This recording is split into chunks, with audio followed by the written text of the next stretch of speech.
I have a fabulous, we're going to obviously record this meeting now. So we're going to have a fabulous presentation by Dr. Desirée Anderson. But first, I'd like to introduce a few people who have helped make this possible. First, of course, is Ashley Click. She is our pastoral associate of social justice, and she works 24/7. So anytime you need her, she's just right there. And then I would like to introduce the Restorative Justice Committee. Bob Stump, who's our lead. Ron, where's Ron?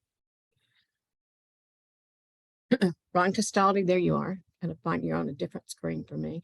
Paul Mako. I'm not sure if Fran has made it yet. Fran Coomer. No, she has not. But she will be with us, I'm sure. And myself. And I think that's it from our committee that's here. So today we're going to do a very, or Dr. Anderson is going to do a very interactive presentation. And if you have questions, I would ask that you send them to me in the chat, and then I will find an appropriate time and send them directly to her. So everybody will get their question answered. Okay. All right. So let's go. Dr. Anderson was, as some of us already know now, she was born in San Diego, California. She earned her BA and master's from the University of Louisville and her PhD from the University of New Orleans, studying the campus-based restorative justice approaches as a response to racially motivated bias incidents. Before becoming the Associate Dean of Diversity and Student Affairs at UNO, she held positions at St. Mary's College of California, Tulane University, and Texas State University. So there's some very diverse universities there. Desirée occasionally serves as an adjunct professor and restorative justice trainer and facilitator. She's released 2 book chapters in Colorizing Restorative Justice and Ethics in Higher Education. And she loves to watch an unnecessary amount of TV, including K-dramas. So at this point, Desirée, take it away. Thank you. So thank you all so much for having me this morning. I'm excited to be with you. Hopefully, I'll be able to share a little bit of insight about how I got into this work and role and how I really see the work of accountability working towards the aid of racial justice, racial equity. So as you heard Ellen mention from my bio, my dissertation research was really looking at how we use these approaches to address bias incidents, specifically on college and university campuses. But that obviously is expansive beyond that space and thinking about it. I came to this journey of restorative justice in particular through my doctoral studies. I had intended to study something completely different.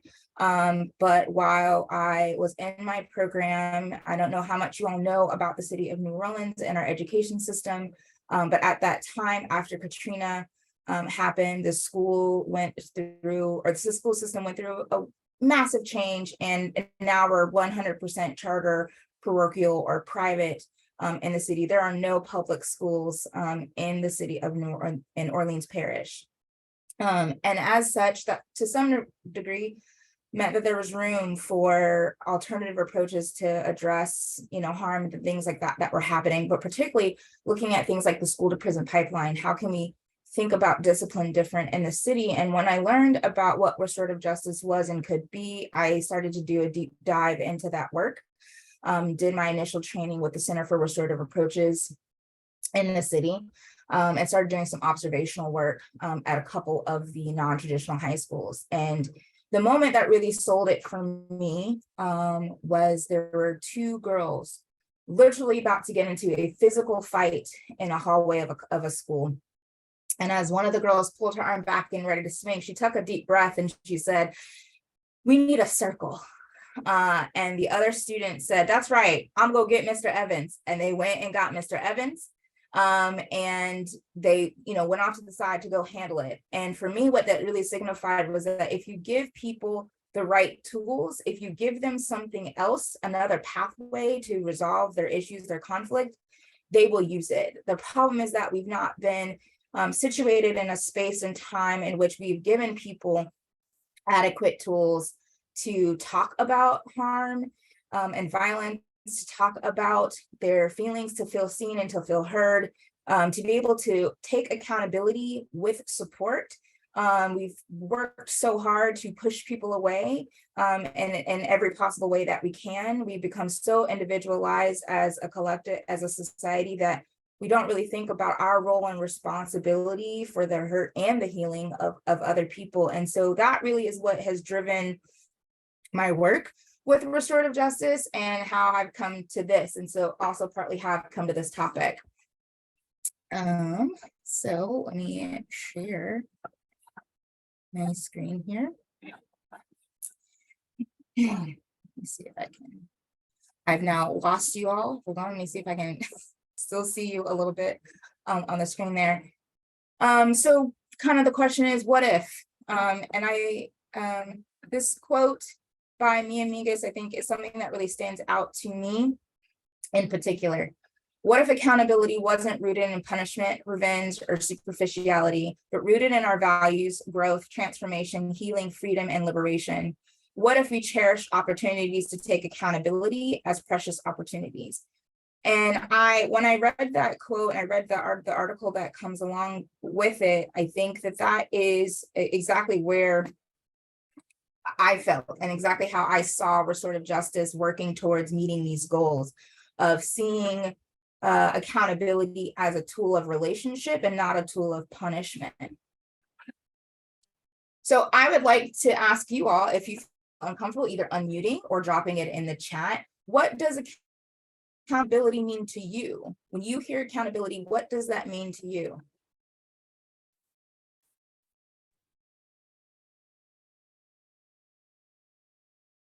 I'd say taking responsibility. Taking responsibility. Say responsibility for actions, taking ownership for my part in the situation. Anyone else? Owning a situation as part of your own history, perhaps.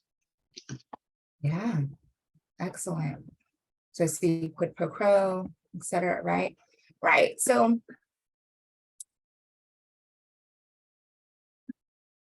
I can see the impact on you. Yeah, right. For me, I see this, right? The difference between accountability and punishment has to do with relationships, right? That punishment really is about breaking up a relationship. It's about isolation, shame, and disconnection. While accountability is really thinking, as you all have said, right? Taking that ownership, rebuilding that relationship, figuring out what the impact of the harm has been and what is our responsibility for amending it and addressing it. Right? How can we play a role in that? Even if sometimes part of the bigger question is like, what do I do if I'm not actually, I didn't do anything specific, right? What is my role when I'm taking accountability for harm I didn't actually cause, right? And we'll get to that in a second. But I like to really think about it in this way, that accountability is not an event. It's not a one-time thing, but it's rather a minute-by-minute decision. Each action, right, that we choose to take or not to take is an act of our accountability, our responsibility that we are taking in this process. And that's just the site for that last quote there. And so as I engage in restorative practices and restorative justice, I think about this statement here, that restorative processes really is about revealing the true nature of who we are as individuals.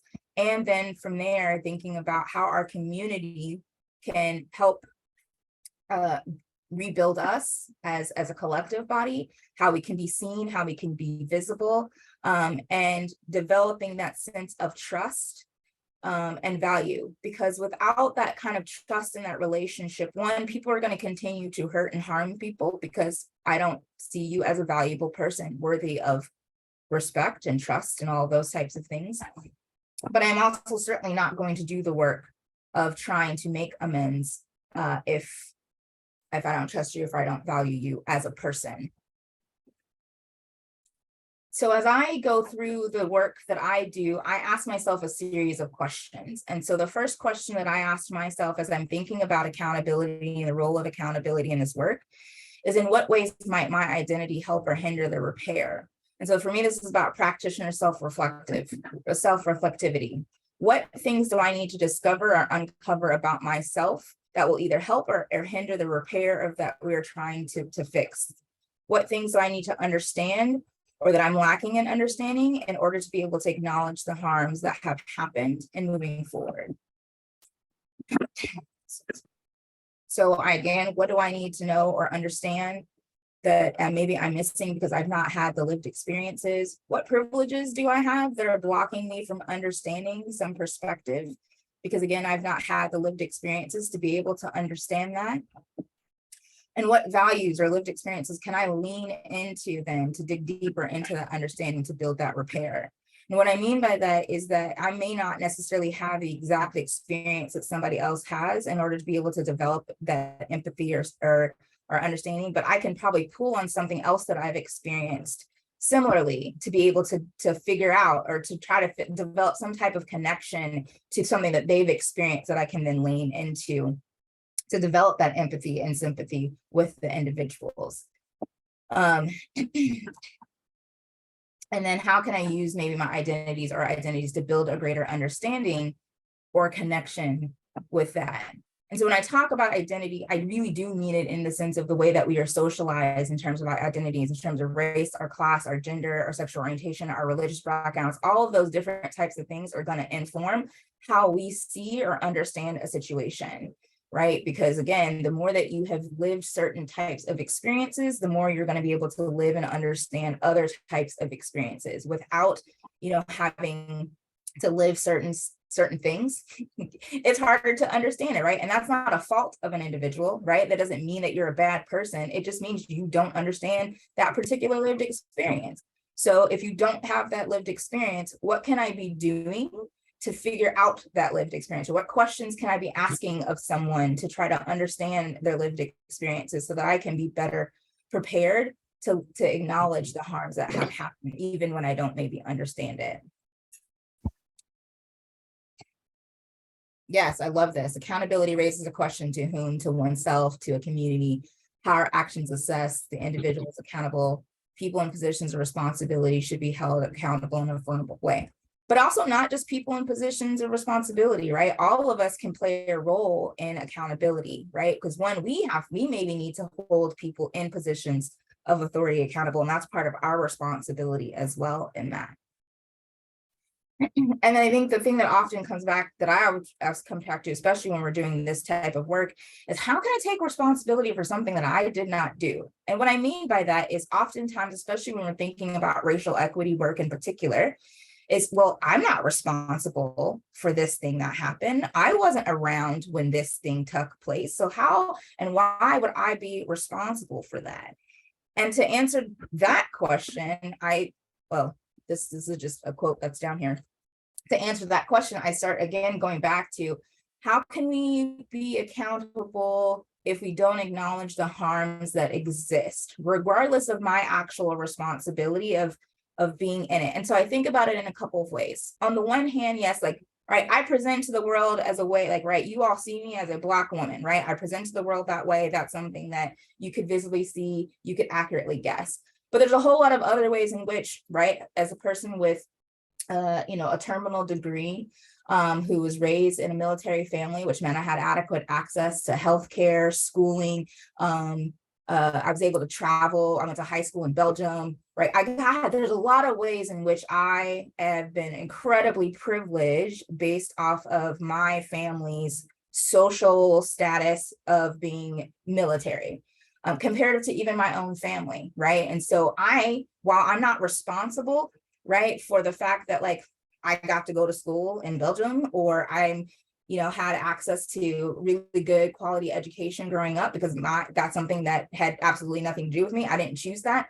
I still need to be understanding of the fact that even within my own family, my ability to navigate to my PhD is drastically different different than everybody else in my family because they didn't have those same opportunities. So when I talk about how I can take responsibility for something I did not do, what I mean in that way is my responsibility is understanding that my ability to get to where I was is completely and totally influenced by access to things that other people didn't have.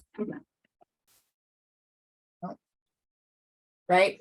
So in that case, then I'm thinking, am I then taking accountability without acknowledgement? Can I acknowledge harm, or how can I acknowledge hurt and harm or how can I take accountability if I'm not acknowledging the hurt and harm that's happening? And so from a perspective of restorative justice and restorative perspectives, this really is, again, going back to this idea of trust, that how can I trust a person to acknowledge hurt and harm, or to repair hurt and harm, or to be a vessel to communicate with, if they're not willing to acknowledge perhaps the hurt and harm that has happened from and by their community, the hurt and harm that's happening to their community, the way in which they are perhaps privileged by the way our society is constructed, right? So we are naturally want to open, and we want to have naturally open and trusting relationships with our community, unless our life experiences has taught us that it is not safe to care about others because they will betray our trust. And I think about that often when I'm engaging in this work, is what am I doing to communicate to people that I am a trustworthy person for them to be engaged with? Because just my presence alone, right, is not enough. Just saying that I am a person who, you know, is into this work, even as a person, just because I'm Black, doesn't mean other Black people should trust me, right? So what can I be doing? How am I demonstrating that I am a trustworthy person in that? That is true, but we also know that while the next person may not betray us, humanness, you know, right, forces us sometimes, right, we get into a shield of wanting to protect ourselves. And so you may, like, I'm ready to be open again, and then the next person betrays us. And so how do you continue to work through these cycles? So you start to look for things, right? And you think about, like, I was a psychology major, right? So selective attention or confirmation bias. When you've been betrayed enough, you stop looking for the good in people and you only start paying attention to the bad in people. And so how do you then get people into a place to start to really unpack that? Why are we so mistrusting? Can we start looking for the good of people? Start paying attention to the times where people haven't betrayed us, right? And getting people to unpack that. So on the one hand, it's to be able to acknowledge that, yeah, people have betrayed you, and let's not ignore that at all. And by doing that, then giving them a tool or an avenue to look for the good, right? And so this is exactly what I mean with, like, the accountability without acknowledgement, right? We can't do that. We have to be able to acknowledge the way that people have been impacted, validate that, and through that validation, give them something else to work towards that'll be good and positive. And I think this question is kind of a sub question that I ask myself: how can I accept the help you are offering? Well, not me. This is what I think other people are assuming. How can I accept the help that you're offering if you've not acknowledged the hurt and harm that have happened in your communities or that your communities have caused? So why would I come into your space if you have yet to even acknowledge the hurt that's happening, one, in your own community, or two, that your communities have caused? So the first real big step in those things is being able to acknowledge the ways in which hurt and harm has happened. And then through that work, building that trust and that relationship, and recognizing that hurt and harm are these interlocking systems of experiences. The other question that I asked myself is, am I able to recognize intent and impact? Most of the time you'll see things intent versus impact, as if one is more important than the other. And to some degree they can be at times, but for me, I like to see them as equal. It's important to understand the intent of someone's behavior, just as it's important to understand the impact of that behavior. Because if I don't understand your intention, right, the way that I'm going to communicate with you is going to be completely different, right? So I need to know what it was you were trying to do, right? Sometimes we create policies, practices, procedures, etc., with the intention to do good, but we have an impact perhaps that hurts people in ways that we didn't intend to do that. And so in that, it is for me, it's continuing to think about how can I practice cultural humility, right? To try to deeply understand where people are coming from. What questions can I be asking to unpack the intent? Where am I listening, right, for what their intention was, while also being able to acknowledge the impact that it had on people. And the biggest thing I think for me is being able to requires a narrative change. How do we flip the script, if you will? How do we unpack the things that we think are normative, and maybe uncover maybe what has been lost, right? So if we think about, especially in terms of racial harm and racial inequity, is often we're hearing the stories from a particular perspective. What narratives do we maybe need to be hearing from other perspectives to get a fuller picture, to get a fuller understanding of intent and impact? We can't always start the story from right now, because right now is influenced by everything that happened in the past. So how do we really understand those narratives to understand how we're behaving today and moving forward? And so I ask you then, kind of broadly, what can accountability look like in practice? What does accountability look like to you? So you can either drop it in chat or unmute yourself and share.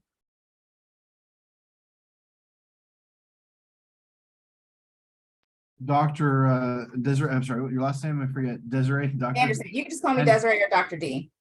Dr. D. Okay, Desirée or Dr. D. I'll call you both.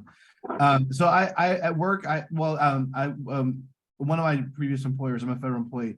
There was an event where there was a discussion with someone, the former dean, I think of, I forget the university, but it was on racial inequity, and it was in the aftermath in 2020 of the George the murder, Floyd.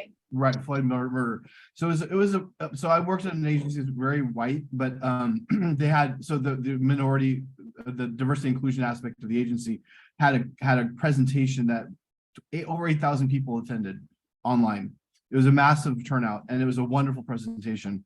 I didn't realize a lot of things that were covered in that presentation, such as the conversation that African Americans parents have with their kids. I never had been exposed. So I tried to, based on this is 2 years ago or so, more than 2 years ago, I actually had a conversation with some people in my current agency, federal agency. And I had one conversation that went okay regarding race relations between just race in general. I was talking about this presentation and trying to frame it in a way that I'm trying to understand perspectives that are not my own. And the one conversation went decently well, and they appreciated my having the conversation. The second conversation with a different person, just individual conversations. The second person I had a conversation with, I had to stop the conversation because she was not accepting what I was saying. She did not appreciate where I was coming from. So I don't know how it would relate to accountability, but I was trying to present that I'm trying to look at things from a different perspective. But her perspective was, I never will be able to. Then she shut me down right there. So I basically said, it's this conversation. I don't want to make you feel uncomfortable. So let's stop the conversation. And that's. Thank you for sharing that, Christopher. I think, right. So, I mean, we're in a lot of different spaces. And so that's why I think for me, restorative practices are beautiful, because it creates the space where she could hear you. Right. So in that environment where you're at, right, it's like I'm at work or I'm at whatever, maybe I'm not in the space, the mental place to prepare to hear it. Or as we've already talked about in the past,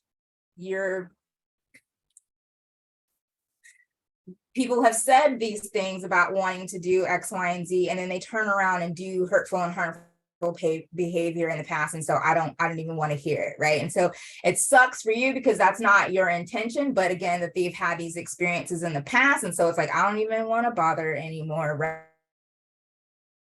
Right. So how do we create, different spaces to allow these types of conversations to happen? And so I think creating those intentional spaces is going to be where the better work will happen, if you will, right?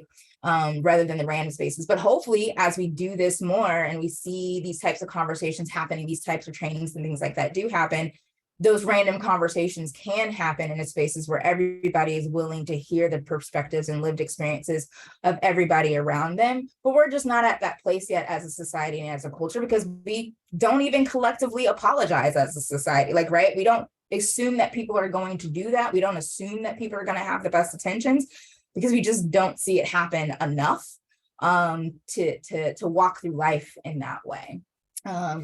One, I see James asking, yes, I will make sure that Ellen has access to the slides to be able to share with you all. And then I see acknowledge my error to the person or persons and ask what I can do to repair the harm that I've caused. Accountability looks like being willing to listen to the other about what would mitigate or repair the harm and restore the relationship, right? I'm going to show you a clip. It may not be hard for some of you to watch. It's a little hard for me to watch. And I think, to me, this is an example of accountability in action, a community coming together. It does involve policing. No violent thing happens. You don't have to worry about that. But yeah, hopefully the video. Oh, yes. Is it Clenny? Yes. Yeah, thank you, Dr. D. I wanted to comment on what does accountability look for me. Well, I'll tell you, just as a Black man, it's up to me to some of the stereotypes that are placed upon us. I should be accountable for, one, disposing of those stereotypes and educating people on what's correct, and be responsible in informing, that not all Black men are what is often communicated through media and other things. Thank you for sharing that, Clenny. Yeah. Right. I mean, I think part of it is with that is like, I don't want to get too far like into like respectability politics of you having to perform being a good Black man type of thingy, like being able to just exist should be enough. And I think part of that has to do with how much time we are spending with people, right? We're able to think about whiteness, maleness, all of these different things in a much broader perspective, because we get to see so many different types of examples of it everywhere, whether it's our history, our media, the communities that we live in. Whereas in some places, right, Blackness, Black maleness, even certain religion, other things like that, we get such narrow views of what that looks like. And if you're not in those spaces and communities, then it's a lot harder to develop, as I like to call, like that second thought. Our first thought that we have is something that we're pretty much all socialized to think. If I do an example of in my class and I show them some optical illusions, and then I show them a screenshot of something where it looks like people are checking somebody out, if you will. And I ask them like, what's happening here? And, they all go there and then they immediately try to think of other examples. But we're very commonly all socialized the same way in our Western context, right? And so part of it is how quickly we're able to develop another narrative or second thought based on how much access we've had to other experiences to go and question, why am I assuming what I'm assuming? Why did I initially think I thought that? What other things could be a possibility? And so I think, Christopher, as you were talking, right, for that individual, they maybe haven't had enough other experiences yet to go, maybe I should give Christopher a chance, right? So how do we create those types of opportunities so that Christopher can have the chance to engage in that conversation in the future, right? Let's see, in practice, understand different levels of responsibility for individual actions and the actions of a group which I belong, Americans, white Americans, Catholics. Seek out or at least monitor the perspectives of people who are affected by my actions, recognize the different impact of my efforts to make up for the hurt that I've caused individually. Okay, I'll call you. Efforts to make up for that hurt that I've caused individually and that has been caused by communities I belong to. People mistake accountability for blame. Yeah, yes, absolutely they do, right? And instead of talking about it, they shut down communications and sharing experiences. Yeah. But again, how do we create the spaces for people to share those experiences in a space that they're going to be, feel like they have they can be brave in being able to share that. So again, I'm gonna show you a video. I would say it's loosely connected to accountability, but I think it if we're talking about building up trust in a space in a neighborhood, I think you'll see that happening in this clip.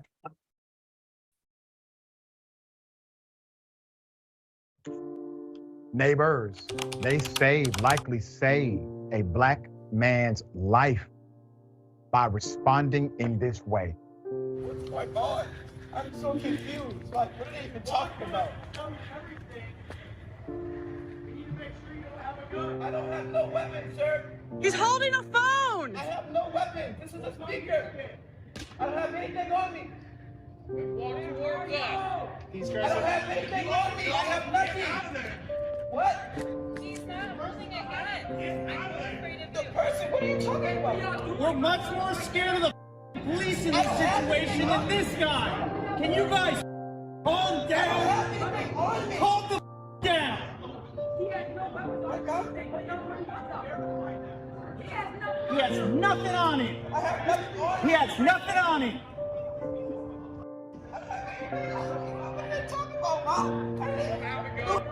I can't even see anything, man. I know I can't see anything either.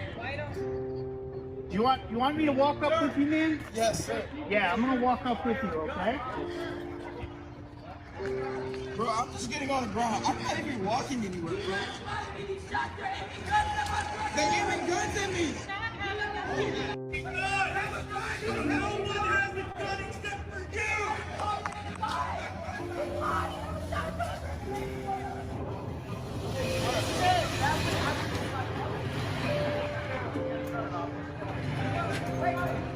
They don't care if you have a gun. Oh my God, this is crazy. The community doesn't care because my brother didn't do anything. And they literally just had guns literally aimed at my brother. These cops had guns aimed at my brother. In Seattle, was up with me a flight I'm leaving tomorrow. Y'all just tried to assassinate my brother, bitch. Talking about shots. Oh, y'all don't care. Walter. Back out.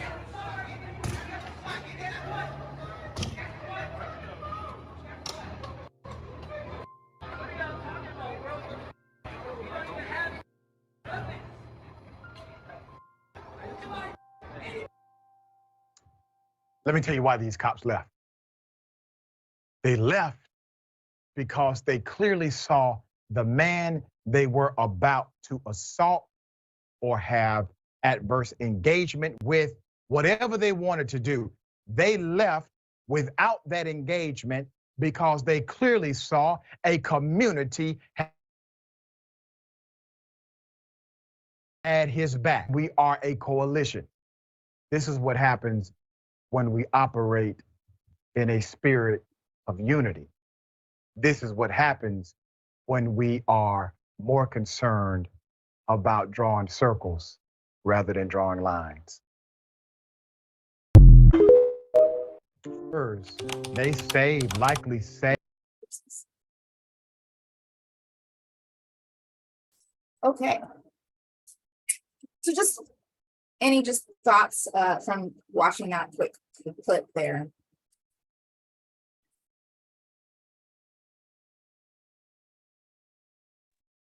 So I can't help but think that if those neighbors had been Black, that would have been a different outcome. And that is very disturbing. Possibly. Anyone else? Don't let police shoot Black men holding a cell phone. You said don't let police shoot a Black man holding a cell phone? Yes. Hello? Yes, Judith. Can you hear me? Yes. Okay.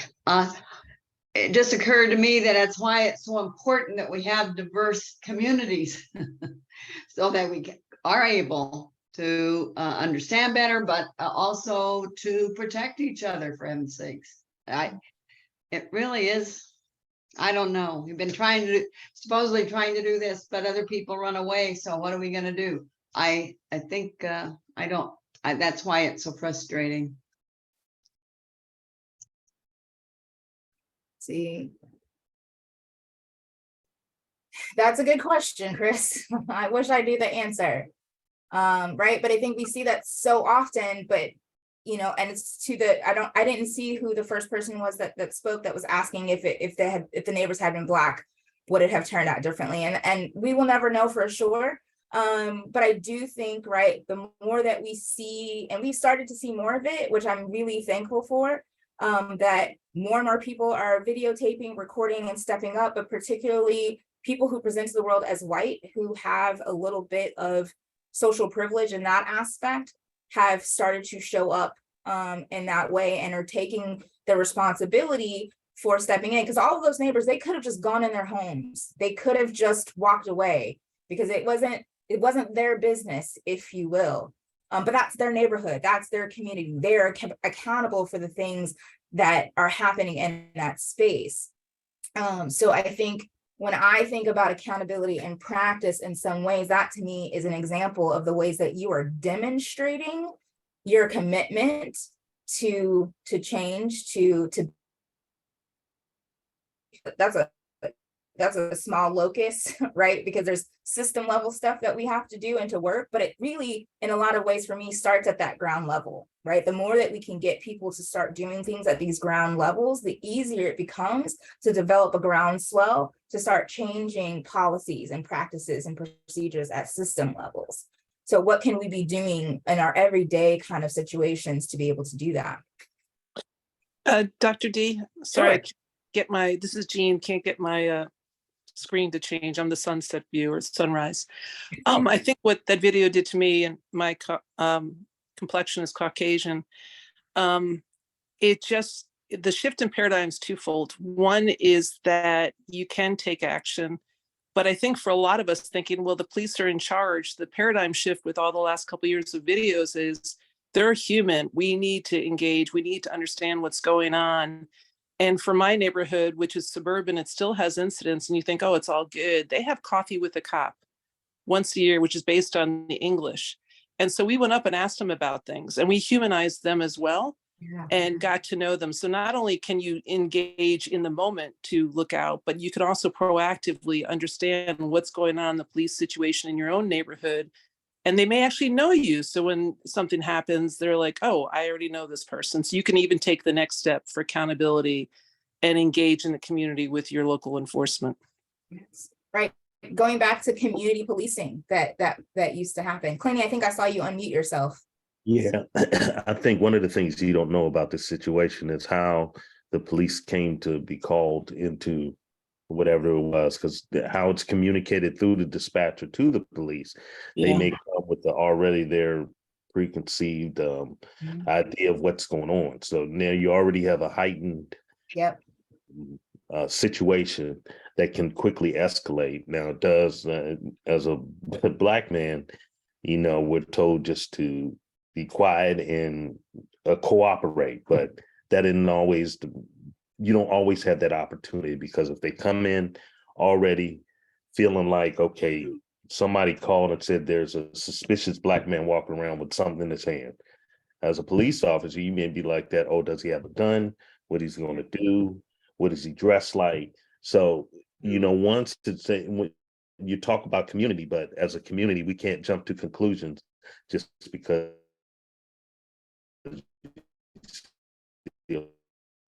Black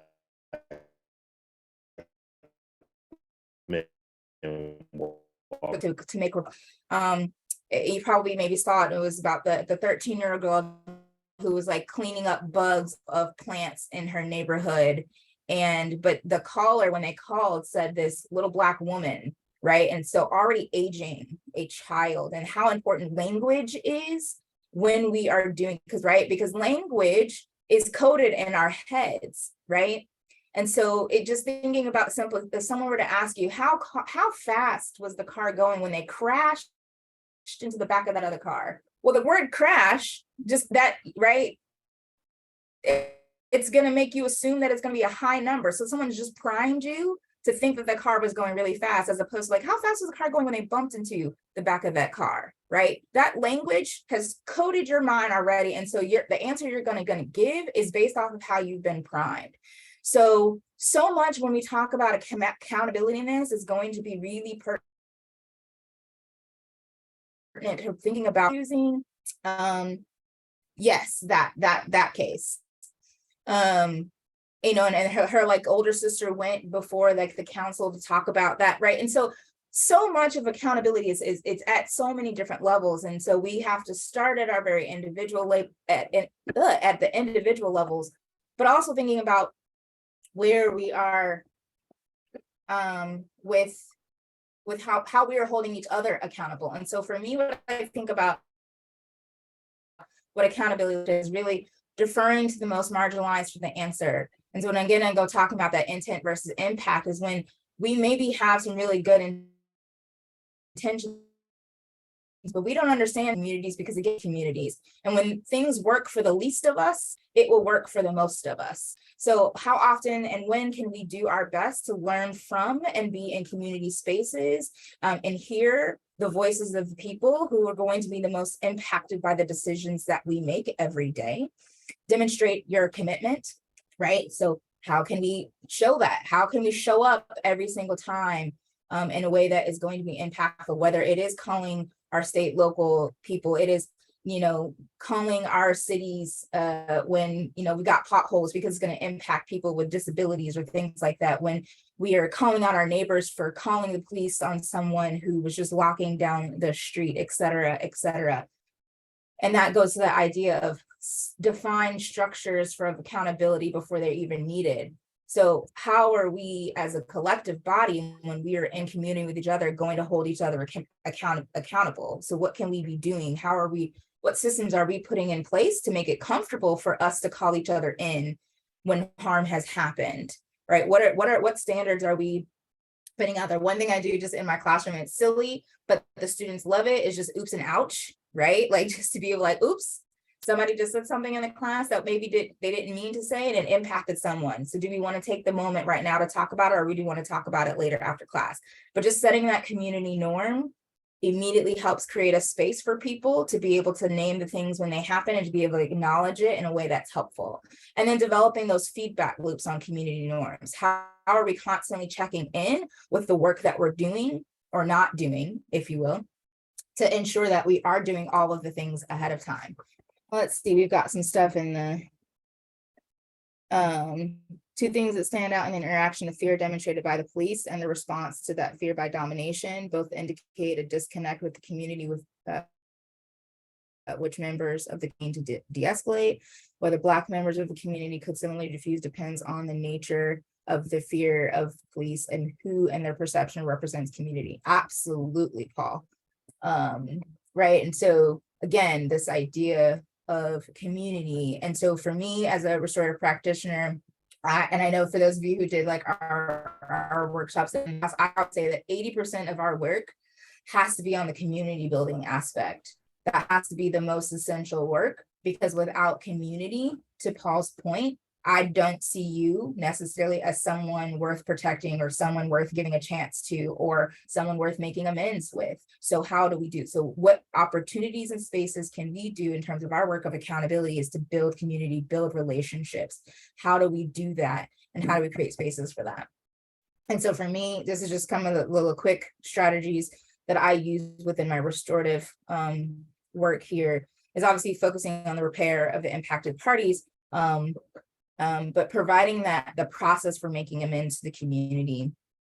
And that can happen in a variety of ways, and I won't have time to go through all of those, but I think that the big thing is how do we create a culture in our spaces, in our communities, whether starting in our small pockets or not, for amends to happen. So how do we create spaces where it is normalized and accepted for people to be able to acknowledge hurt and harm and to receive the support when they are acknowledging the hurt and harm? Because people don't apologize, people don't make amends because they're afraid that they're going to get cast aside, they're going to shun the community and get isolated. So what do we need to be changing about our structures so that we are pulling people in and we are supporting them as they are making amends, right? And it doesn't mean that we are saying that what they did is okay by keeping them as a part of their community, because that's actually a lot more work. It's a lot harder work really to like verbally apologize, to be able to name who was impacted,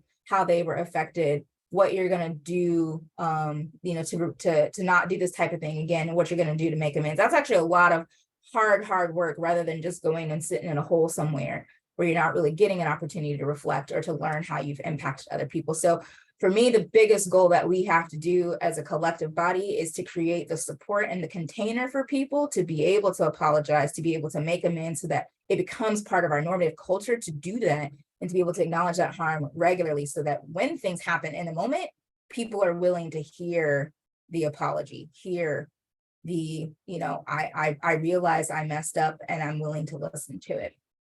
And so that's that part of it, encourage the apology or remorse.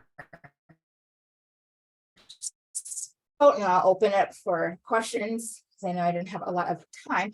But if you've come to help me, you are wasting your time. But if you have come because your liberation is bound up with mine, then let us walk together, by Lila Watson.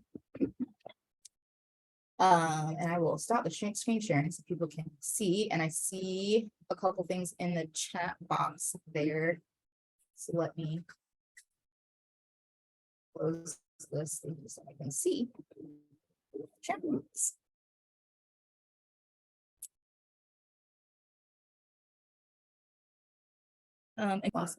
Encouraging apology is very difficult. I like to apologize and advise on the job, never.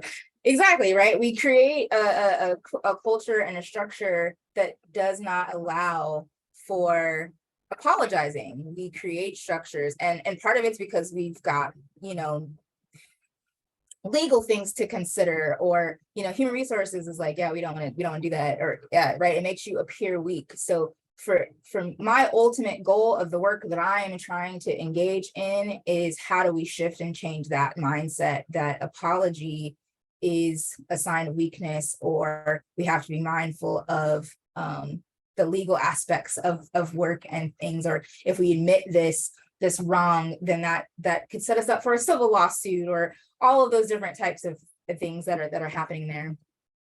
I see.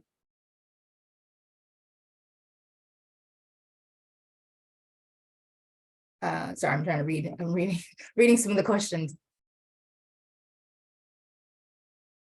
I do have, so one of the questions was if I'm aware of any emotionally healing activism training and workshops that might be worth integrating into this an approach to men's and health.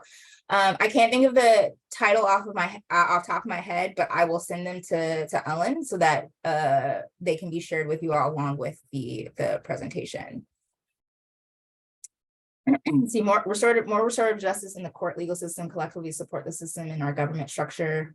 Fairfax County has it for young first offenders, and Arlington is using it selectively for 20-somethings. Nice. We're starting to see, I'm even starting to see like restorative justice and also now transformative justice being, you know, talked about more in media representation and things of that nature. I think the more that we, for me, it doesn't have to be restorative justice. It doesn't have to be transformative justice. It doesn't have to be this paradigm itself, but just more along the lines of how do we get to different avenues of addressing harm than what we've been doing, because what we've been doing has not been working. Prison has not been successful. I mean, it's been successful for the people who work in prisons and make money off of prisons. It's been excellent for them. But for the rest of society and their families who are impacted by the prison system, maybe it's not been so great. I live, again, like I mentioned, I live in the city of New Orleans right now. The way our juveniles in the city has like, juvenile crime has gone bananas here. And they just keep pushing them in, they come out, and then they just do the same thing all over again, because we're not actually addressing the root cause of why they're misbehaving. And until we address those things, we're just going to keep seeing that recidivism happening over and over again. Dr. D, I have one, when you were speaking of apology and when people find it as a sign of weakness, but when you're open to giving a policy, apology, the person's got to be in a position to receive it. Because yes, there is those legal ramifications that somebody says, if I apologize. But in that particular video, the police could have easily said, you know what, there seems to be a misunderstanding here. Let us just move forward and let us all just relax. And you're indirectly apologizing, but just the words and how their actions are could make a big difference. But yeah, of course, yes. people aren't willing. And to answer your question, Chris, around apology isn't simply just saying I'm sorry. For me, and actually I can share, I have a really good document that talks about like what a good apology is. And obviously it's not intended to be like scripted, but it's being able to, again, name who was affected, how they were affected, what you're going to do to not repeat that behavior in the future, right? Or at least what commitments you can make to it, and what you can do right now to try to make amends based off of the needs of the person who was impacted, right? And so for me, that's what an apology is. It's not just I'm sorry. And I always love, when we do some of our RJ training, we show an example of like some really bad apologies. And my favorite one, you can look it up. It's like the Mario Batali apology after he had like some sexual harassment cases, and he apologizes and is basically like, I'm sorry to my fans and my family, never mentions the people who were impacted. And then at the end tops it off with, and here's my recipe for a cinnamon roll. And I'm like, yeah, no, that is not an apology by any means. And so, right, that would not be an apology that people would accept, right? Etc.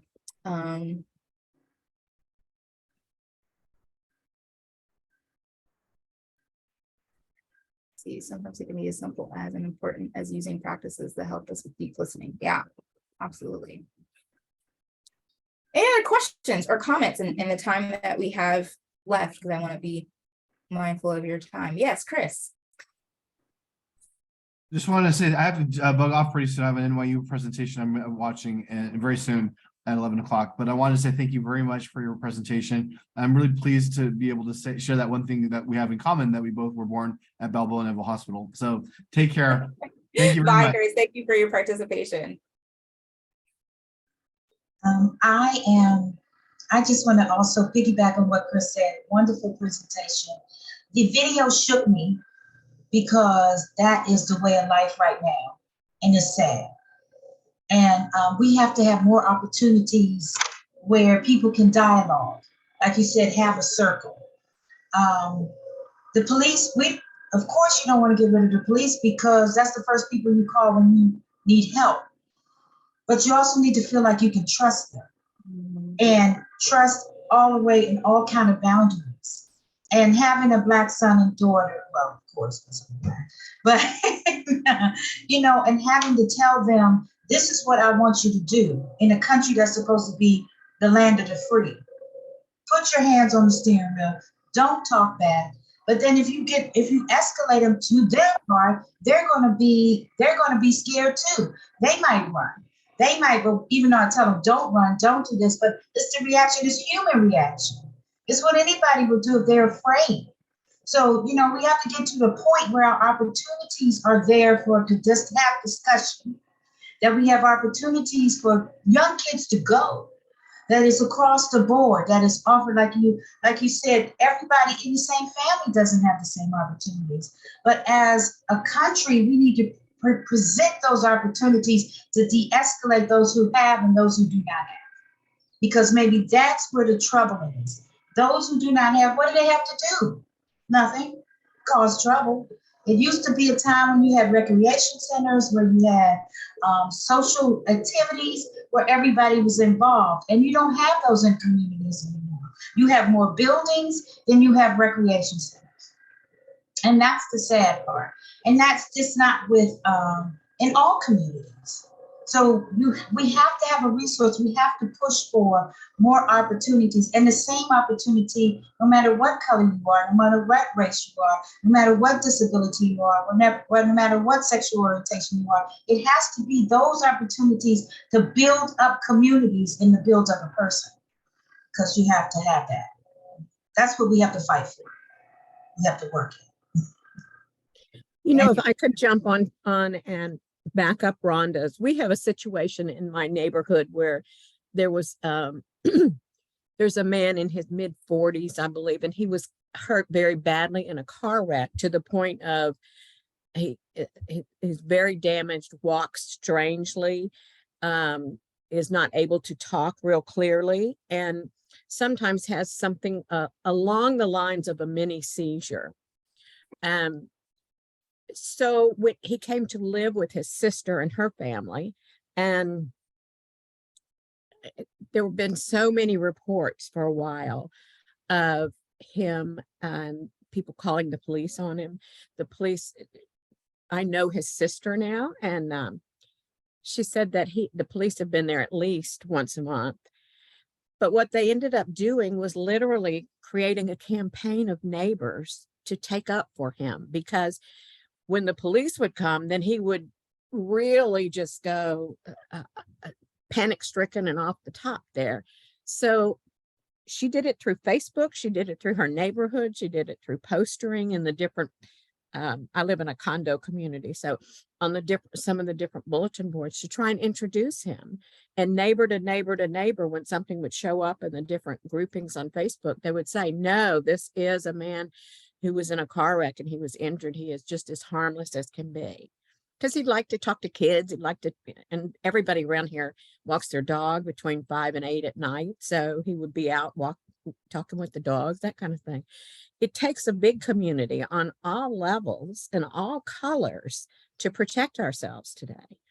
Because a cop coming after him at the wrong time, I mean, she admits he would be long gone, long gone. So we all need to get back and used to being in a community rather than in a silo.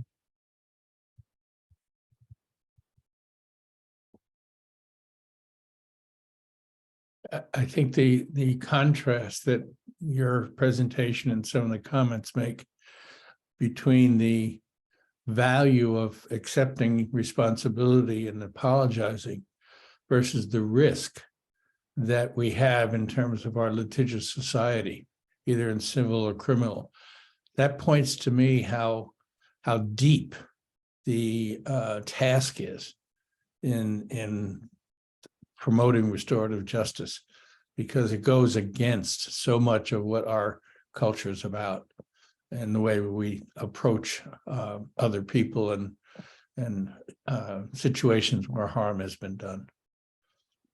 Thank you for that, Bob. It is absolutely a complete cultural shift.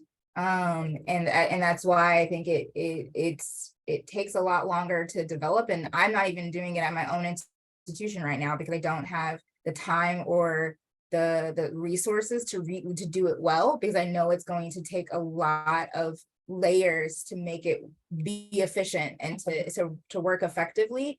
And so you're absolutely right? It's a beautiful and it's a powerful tool. And it requires a lot of a shift in tone. And so I often tell people one of the first steps really with restorative justice is you're doing some campaigning, right? Trying to get people on board to understand the philosophy, and also to understand that it's not this like, people are like, oh, it's such a kumbaya, you're sitting in a circle and you're just talking about your feelings. And I'm like, first of all, talking about your feelings is hard, okay? But also, and yes, you are sitting in a circle, but it is not a kumbaya. And there are still ways that accountability happen, in that it just happens differently than what we're used to. And so we have to talk about what, I often go, well, what's the goal? What's the purpose of punishment? And then using that conversation to then go, well, then has that worked? Has it met our goals, right? If the goal of punishment is to get people to stop doing the thing, has it worked? It hasn't, for the most part. Right? When we think about, training our pets, right? I'm not equating humans to pets. Please don't go back and be like, Dr. D said we are pets. But I mean, right? We talk about things in terms of like reinforcing things through positive reinforcement. It's right. So why do we assume then that by punishing people through these negative means that they're going to stop?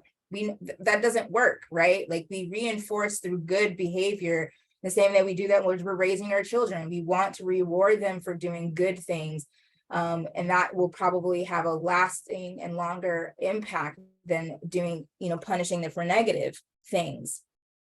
Right. And so how do we continue to shift this narrative? And so that's often where I stop, is to think about what is our intention with kind of punishment? Is it meeting our current needs? And if it's not, then how can we think about punishment differently? How can we think about actually meeting the needs that we say are the intended goal with restorative justice or transformative justice or anything other than what we've been doing at this point? Dr. Dean, part of those conversations are those hard questions that we need to ask between each other. I mean, sometimes we go about approaching a situation where I'm not going to ask that because I'm afraid of what the reaction is. But as long as we continue to be afraid of hearing sometimes the brutal truth behind it, we get past that. So as a Black man, if you ask me if I was in that situation, what am I thinking? I'm thinking that I may die, but getting an understanding of what my perspective would be in that will help people to get a better understanding. Oh, so when I approach it, comment or maybe to somehow inject myself into it, to, like, you see the neighbors, together, were a big part of getting that situation to bring it into that situation safely. So, if you're not going to ask the questions, you won't get the clarification on some of the things that we happen. And the more informed we are about each of our communities, the stronger we can get, and the more that we can, grow through other communities. Yeah, and I think one thing that I often emphasize too, because I know sometimes we're always like action, action, action, action, action. And I get that, and I wholeheartedly understand that. But a lot of times, talking is actually a really good action, because the more that you can really understand, the more impactful the actions that you do take will be. Because sometimes we start to move to take action without really understanding. And so I always like to say that sometimes sitting in circle and talking to really try to understand the different lived experiences that you're not familiar with, or to understand a particular situation, is going to be a really incredible step towards being able to do the accountability work, the actionable pieces, in the second half. I had a question. Sure. Could we share this with our, excuse me, our city council, like what Ellen is doing in her community and what restorative justice is doing? I mean, I'm not going to tell you not to. But how could we do this? How could we present all these wonderful ideas that bring communities together to the city council, and in Maryland or Virginia or wherever, so that it will become widespread? I know, oh, Bob, were you going to say something? Yes, Ellie, you live in the District of Columbia, and the former district attorney, Carl Racine, had a very active restorative justice process for dealing with particularly young offenders. I don't know what the current district attorney is doing with that. Attorney General, excuse me, is doing with that. But it is within the city government, and you might want to find out more about what they're currently doing. But how could we get it to the communities themselves? Your neighborhood committee, was it? Your ANC representative, talk to them. And the next time we have a presentation like this, just encourage your friends and neighbors to watch. It grows organically that way. And that's really the way things effectively grow in a community, Nobody wants to be told.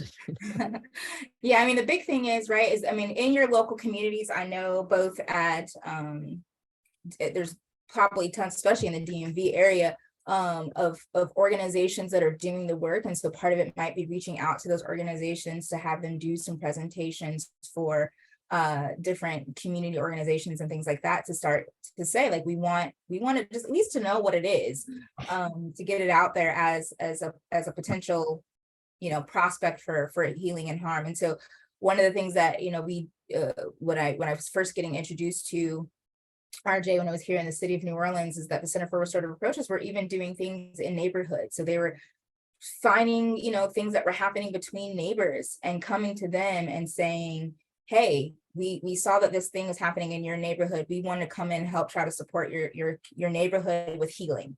And here's how we would like to do that. And so they were going to the neighbors, you know, and putting out that personal relationship to help rebuild. And they actually did it between a murder case.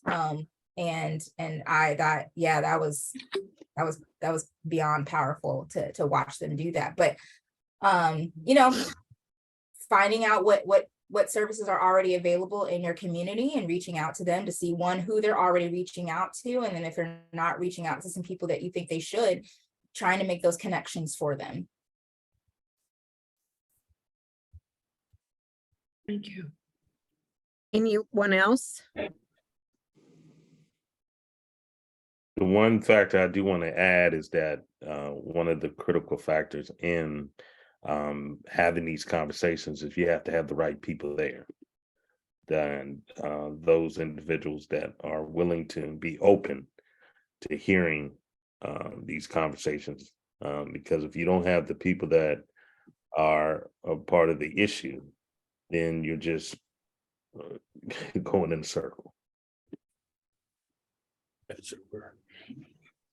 I just have one thing to add, and that's to say, you said something very, Dr. Dix, very important, is to know somebody's history, because if everybody has a different story, there's some people who might not know that some kids don't even have breakfast or food. Breakfast might be their only meal that they get at school. And so if you're hungry, think of how you act. Just so think of the behavior of somebody who goes to school hungry, or the behavior of somebody who goes to school, go home by themselves, or with a whole lot of people in their house, or have no privacy. So it's good to know, you know, just understand that everybody does not have the same story. And if we get to that point and just have more empathy for people and what they're going through, and everybody on this call just seems like they want to be helpful, and it's great to hear that. And that makes my heart feel good, because everybody's not bad. You know, it's not the good people in the world. So we just have to remember that and just strive on that. And as I always base everything on, you know, just know that we are all welcome to helping to change the problems and be part of the solution. So I thank you for that, because it's been excellent how you have presented everything to us, and I appreciate it. Thank you. And I just want to say really quickly, you're absolutely right, Rhonda. Just quick example. There's a study that was done. It was a couple of schools out of New Jersey, and they just started providing every single classroom got breakfast. It didn't matter if children had it or not. They just, you know, we don't want to make assumptions. They saw their disciplinary issues go down by 50%, because the students literally were only eating at lunch at the school with their free and reduced lunch programs, and they were not eating any other time. So one, it reduced truancy, because students were now coming to school so they can get breakfast. They weren't skipping school, and then they weren't hangry, right? Hungry, angry. And so they weren't misbehaving in the classrooms. And so when we think about our processes, what are the things that we can be doing? I think about the school in New Jersey that put in washing machines in their school so that students weren't skipping classes, because they now had clean clothes, because they had somewhere to wash their clothes, right? So sometimes it's finding out what are those small things that we can maybe contribute to, finding grants, getting community support, scrounging up dollars together to address some of these small things that we can be responsible for, that we can take responsibility for, because we know what the issues are. We're just not doing anything about it, right? So where can we step up when we can step up is always my thing. So thank you. And thank you all for your time. And I will be sure to send both the slides and the handout about apology and something else. Oh, the training. That's what I'll send those things to you all.